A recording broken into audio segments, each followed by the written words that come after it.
Marvel zombies का second trailer आ चुका है एंड गाइस पहली बार एमसीयू का कोई शो इतना ब्रूटल होगा। इस ट्रेलर में हमें कमी है, so let's break it down.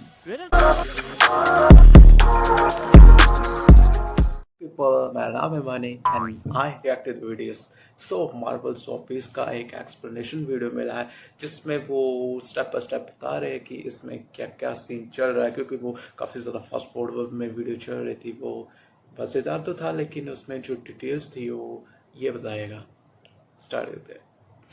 Marvel zombies का सेकंड ट्रेलर आ चुका है एंड गाइस पहली बार एमसीयू का कोई शो इतना ब्रूटल होगा। इस ट्रेलर में हमें काफी सारे न्यू कैरेक्टर्स और डिटेल्स देखने को मिली हैं, so let's break it down. Trailer की शुरुआत होती है शैंग-ची और केटी के साथ, जो कि सैन फ्रांसिस्को की सड़कों पर इन ज़ॉम्बीज़ से बचकर भाग रहे हैं और उन्होंने वही बैले वाले कपड़े पहने हुए हैं जो उन्होंने शैंग-ची के इस सीन में पहने थे। व्हाट इफ सीजन 1 के एपिसोड 5 में हमने देखा था कि सैन फ्रांसिस्को ही वो जगह है जहां पर Hank Pym Janet Van Dyne के क्वांटम वायरस से इन्फेक्ट हुआ था, और जब वो दोनों क्वांटम टनल से बाहर आती हैं तो ये वायरस हर जगह फैल गया था और एवेंजर्स भी इससे इन्फेक्ट हो गए थे।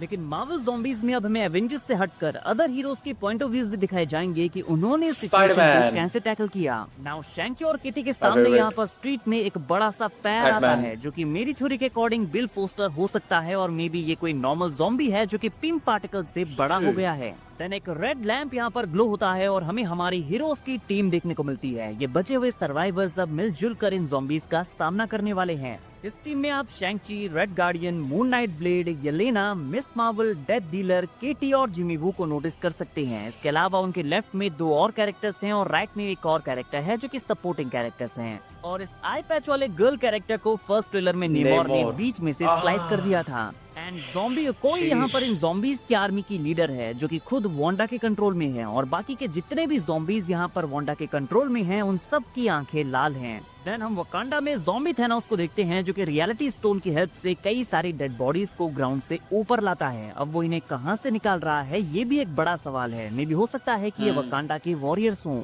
ना कोई इस आर्मी को लीड करते हुए कहती है कि नो वन इज सेफ। तो व्हाट इफ में हमने इन ज़ॉम्बीज़ को बोलते हुए नहीं सुना था, लेकिन अब वो बोलने लगे हैं। तो मे बी ये भी वांडा के मैजिक का कमाल है। फिर ज़ॉम्बी घोस्ट कंपाउंड में घुसकर कुछ ब्लैक विडोज को मारती है, और ये शायद वही कंपाउंड है जो इस शॉट में हमें बाहर से दिखाया जाता है, और ये सारे ज़ॉम्बीज़ यहाँ अटैक करने के लिए तैयार हैं। देन आगे हम रेड गार्डियन के साथ यहाँ पर मेलिना वोस्टोकोफ को भी देखते हैं, और अगर आपको याद हो तो ब्लैक विडो मूवी में नताशा और येलेना की मुंह बोली माँ मेलिना आपने देखी थी।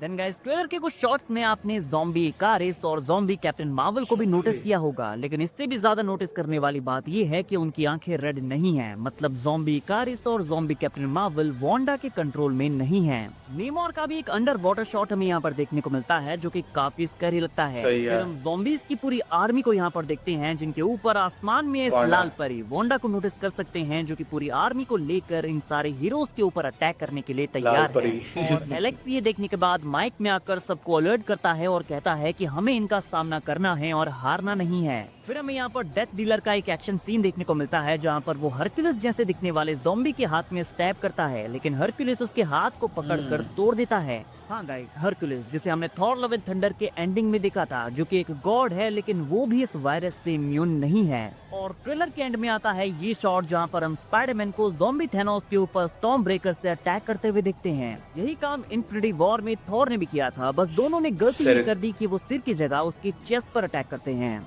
और ज्यादा हैरान मत होइए कि स्पाइडी ने स्टॉर्म ब्रेकर कैसे होल्ड कर दिया। ये म्योलनी नहीं है जिसे होल्ड करने के लिए आपको वर्दी होने की जरूरत है। बट इस शॉट में नोटिस करने वाली डिटेल ये है कि जब स्पाइडरमैन ज़ॉम्बी थैनोस के ऊपर स्टॉर्म ब्रेकर को थ्रो करता है तो इसके ऊपर कोई भी लाइटनिंग ग्लो नहीं होती, लेकिन जब ये थैनोस को हिट करता है तो वहाँ पर हम स्टॉर्म ब्रेकर के ऊपर लाइटनिंग ग्लो होते हुए देख सकते हैं। मे भी हो सकता है कि बाद में उसे हिट करते टाइम ये लाइट ग्लो हुई हो, लेकिन मेरे अकॉर्डिंग हो सकता है कि ये दो डिफरेंट सीन्स हैं। स्पाइडी भी स्टॉर्म ब्रेकर को यहाँ पर डेफिनेटली थ्रो करने वाला है, बट मेरे अकॉर्डिंग थैनोस की चेस्ट पर जो अटैक करेगा वो खुद थॉर होगा। जैसे इन्फिनिटी वॉर की फाइट में थॉर ने रॉकेट और ग्रूप के साथ एंट्री मारी थी, मुझे लगता है यहाँ पर भी वो एक बार फिर से वकांडा में ऐसी एंट्री मारेगा। और इन्फिनिटी वॉर में जब थॉर थैनोस के ऊपर स्टॉर्म ब्रेकर से अटैक करता है तो स्टॉर्म ब्रेकर के ऊपर ऑलरेडी स्टार्टिंग से ही लाइटनिंग ग्लो कर रही थी। सो इसके काफी हाई चांसेस हैं कि थॉर इस फाइट के बीच में आने वाला है और लगता है कि एक बार फिर से यहाँ पर स्टॉर्म ब्रेकर से हिट करने के बाद भी वो थैनोस को नहीं रोक पाएंगे क्योंकि यहाँ पर थैनोस अपने स्टोन्स का यूज करने वाला है। अब पता नहीं थैनोस यहाँ पर इन स्टोन्स की हेल्प से क्या करने वाला है, उसका दिमाग यहाँ पर कैसे काम करता है, ये देखना भी काफी इंटरेस्टिंग होगा। गाइस 24 सितंबर को 4 एपिसोड की ये टीवीएमए सीरीज डिज्नी प्लस पर आने वाली है, तो आप इसे देखने के लिए कितने एक्साइटेड हैं कमेंट करके बताइए। So that was the thing. चल देखेंगे, मजा आएगा। So that was the thing. Video अच्छी लगी लाइक कर दियो और कितने ज़्यादा एक्साइटमेंट है वो कमेंट में बोल दियो। ओके तो बाय।